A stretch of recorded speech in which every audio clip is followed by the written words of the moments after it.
So polarize me and please take my apologies for bringing it up on the screen here. But I'm still enthralled at the talk that she gave. It's my duty to do justice to this talk.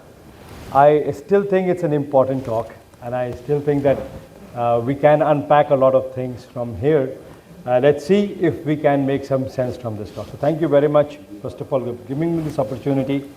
I will begin with the Aesop's Fable that you all have heard, which is the fox and the grapes. Everyone knows it. The fox goes to the forest, sees a tree, a bunch of grapes.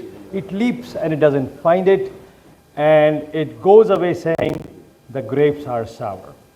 Many of you in this room are, I would not like to say struggling to build a career, but you are hoping to elevate your clinical practice in many ways. And I don't want any one of you to go away saying, oh, this is not for me, or this is sour. There are many ways this story can end. I can tell you, Aesop did not finish the story. I'll finish the story for you today. But let me straight away give you the 4 steps of any business model. How does a business work? These are the ways a business works, and this is there in all the books of economics. You make a good product, you market it, and then you sell it to the clients, and you provide them with good after-sales service. Easy? Right? Now translate this into your clinical practice. Your product is you, me. And the product has to be good, which means we have to be well trained as a surgeon. 2, we like it or not, we will have to announce to the world that we are available for this service. 3rd, when the patients come to you in the OPD, you have to impress them that you are trained and you can trust me, right? And after that, you must be able to reach out to your patients, and they must be able to reach to you if they have a question. Simple? Yeah. Let's go into each one of them. Product. If I were to talk about myself, I would say I had an average training. I'll confess here. But there were other ways of getting trained. So if you are in a good institute like Gangaram, Max, or in GEM or KEM, you're getting a good training. You're already becoming a good product. But not all of us will be fortunate and lucky.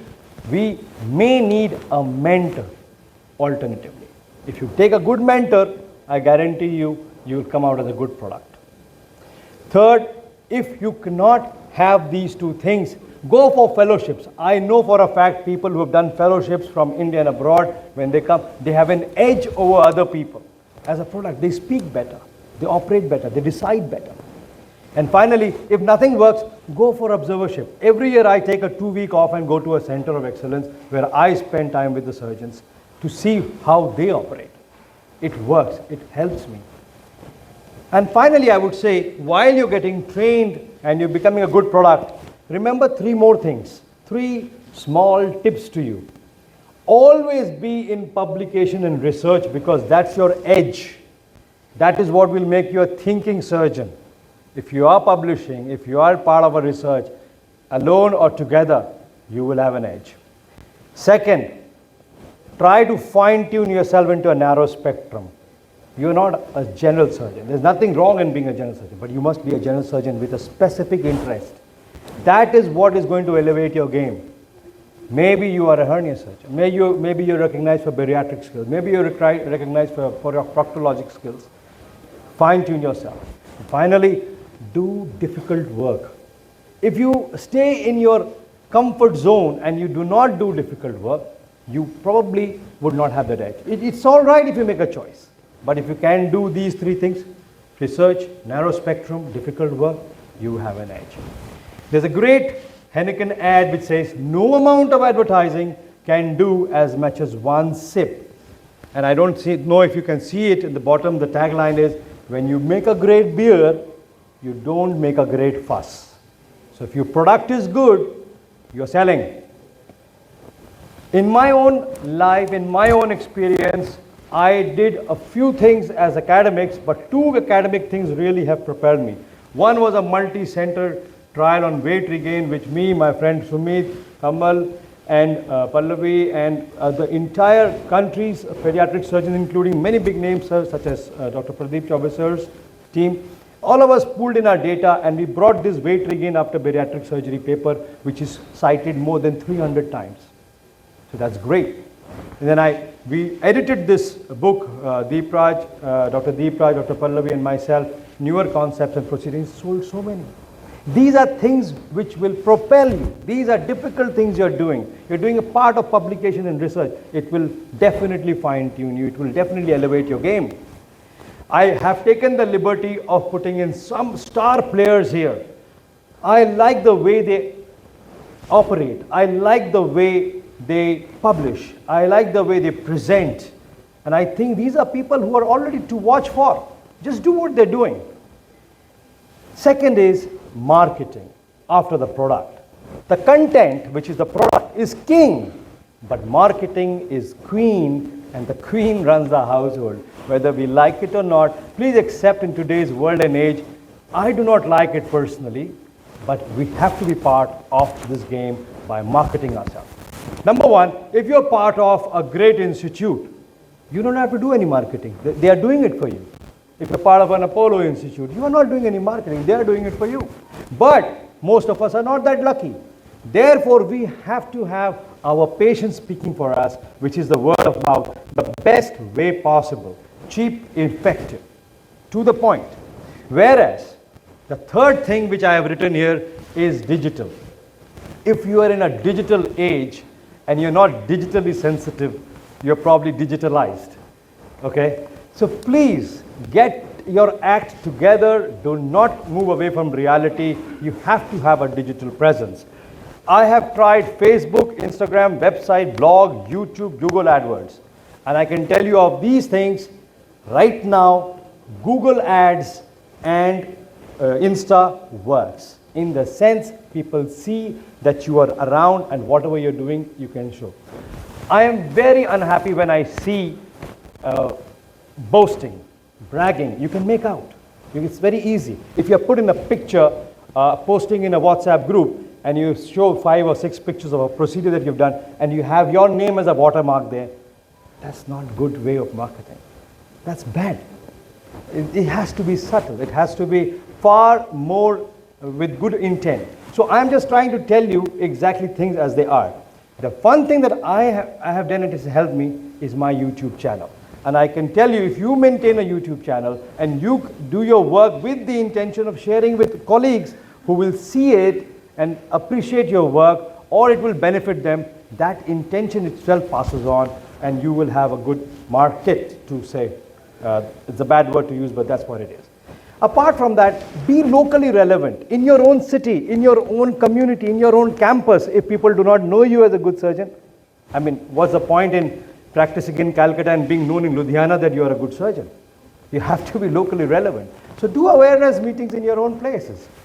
And lastly, I think the print, the radio, the TV was a very expensive medium, fortunately phasing out nowadays. It's not a big point in marketing yourself. Now, see this. This is the laparoscopic TAR which I posted in my YouTube and shared 7 years back, 2017. And there was 17,000 views. And in the International Hernia Collaborative, where there was no lap TAR ever discussed, this was the first thing, and I became an international star just by posting this.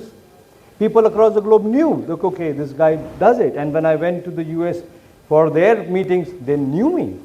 So I'm just telling you, if you maintain a YouTube channel, it takes an effort. It does have its efforts, but then it has rich dividends as well. Do it. And there's so many people who just watch you there. And I couldn't just prevent myself from putting it out there.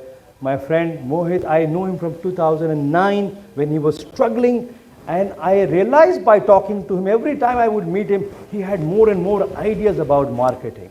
You know, digital, print, TV, whatever. And I find that is one thing that you can say, marketing has been a great instrument. It's a great product, but his marketing has been a great instrument in making him a global phenomenon. Third is the sales. And I'm going to be a little bland here and direct. Appearance counts.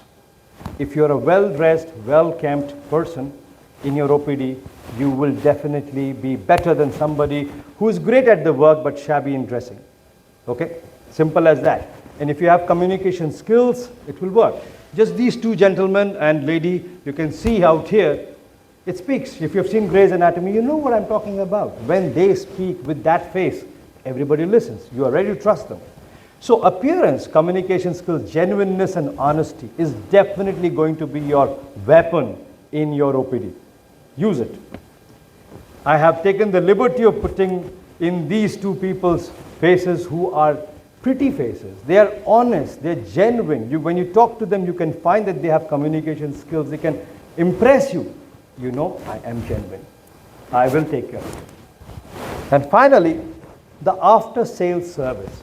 Sales can go up and down. Your patients can go up and down in your life. But your service that you give stays forever. A great quote to be remembered. The first thing I will tell you, the mistake that I did in my 20 years of practice, I changed only in the last 4, is that I did never give evening rounds. I started giving evening rounds, my practice rose. The reason is, patients were so happy to see me in the evening. Okay, you've come here just to check on me? Great. These patients become your brand ambassadors. It's cheap. It's easy. Everyone can do it. Each one of us in this room can do it. Second is post-op calls. If you can make post-operative calls to your patient and ask, how are you? Fantastic. Third, thank you note and a visit reminder note. You're missing your visits. Can you please come over? Nowadays you can have your software, but then there's something that you may think of doing it. And finally, feedback to your referring physicians. All your referrals, if you can tell them thank you, trust me, that line is set. And finally, all of this will happen only if you keep a database. If you have no Excel sheet, no software, no database, then you're not worth anything that you have not kept any data about. So you're worth only what data you have maintained. Okay, how will you call if you have not kept the data? And I would like to put in this. I have met so many people who give great after-sales service or follow-up, but this is one person who gives it in a beautiful manner, maintains a record, has a reminder to herself, goes to the Excel sheet, has amazing software skills of how to send automatically a thank you note and reminder for the visits. If you do that, your practice is definitely going to get elevated. So, you all may have your own individual strength, right? You may be good at being a very trained surgeon, but you may be having poor marketing skills, or you may be having poor OPD skills, or you may not be very interested in follow-up. Some of you may be good in other areas, but not in one area. So what's the answer?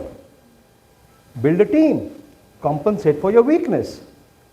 This is the team that has inspired the entire country, entire world in fact. If this team can stay for decades delivering goods and all of us can see what they have achieved in just being a team, why can't we? I see Randeep doing it. I see Ashish doing it. And I'm so proud to see that I see Tarun, Ashish and Anmol, and a round of applause for these gentlemen in just being a team and elevating the game. And look at what they have done. I see in Madhya Pradesh, where we're going to go for HSICON Indore, Ishant, Priyank and Sudesh raising the game just by being a team. And now, before I sign off, I want to complete this story. The fox and the grapes. There are many ways this story can end. One is the fox goes back, takes a rest, comes back, jumps again, still doesn't get the grape. It's possible in life. You might not find your career heading the way that you want it to.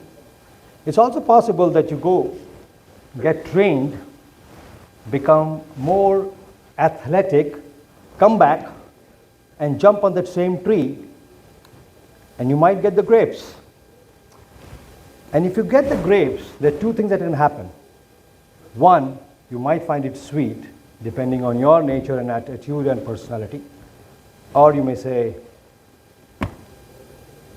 Angur katte. So you did all that all your life, devoted so much, you heard me for 10 minutes just to know how to elevate your clinical practice. And once you get a good sound clinical practice, you realize, is this it? As a child, I always wanted a toy. When it came in, I lost interest. As a young person, I wanted to marry a girl. She went away, broke my heart. I lost interest. Then there were so many things that I wanted in life, and that can happen. The entire idea is, sometimes we tend to want things not knowing what it is going to do to us. And this is where I think I have learned my lessons, that unless and until you divide your energy into many areas, you concentrate them in one basket, that basket drops, all your eggs are gone, that's not a great idea. Put your energy into being physically healthy, mentally healthy. I think Sister Shivani put it all together so beautifully. Give your time to your home, your family, community, and also think of career as one of the 4 things that you're doing. If you do that, I think the chances are that even if you don't elevate a clinical practice, we have elevated again. Now, this is a good aphorism to remember. Don't look at the tree, your career so closely that you forget to see the forest. The forest is your own life, and that's very important. And another reason why I'm conveying this actually from my own experience, don't work so hard, work smartly, because it's an ultimate paradox which was said by Aldous Huxley. The harder you try with conscious will, the less you will succeed. This is exactly what people tell the insomniacs. Don't try hard. This is the same thing when people learn piano, the musicians tell them, the teacher tells them, don't try hard. Relax. Relax. Things will come to you. It will happen. If you relax, you will do better surgery. If you relax, you will not respond badly. If you relax, you will remember to do things that you don't do generally. If you relax, you will give time to your house, your family, your community. So am I asking you to work only 6 to 8 hours a day, 1 hour for health, 1 hour for meditation, 2 hours to your family and friends, 1 hour to your hobbies, and 1 hour to read about your own science? Is that what I'm saying? To elevate your game? Yep. Yeah. True intelligence operates silently. Stillness is where creativity and solutions to problems are found. If you're not still physically and mentally, if you can't sit alone with yourself thinking what your life is all about, your intelligence is just going to be intelligence, no wisdom. And you all want to elevate your clinical practice. You will, if you have this faith that if you can live life as if everything is rigged in your favor. Everyday think, I am successful, I'll be more successful. That's it. So you want to elevate your clinical practice? Training. It's a lifelong process. Keep marketing. Do your OPD well. Follow up.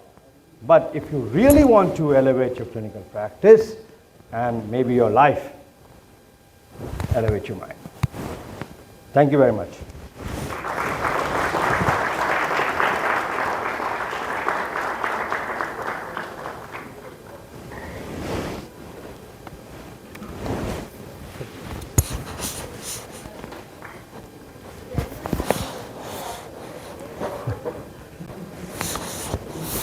Better not. Thank you.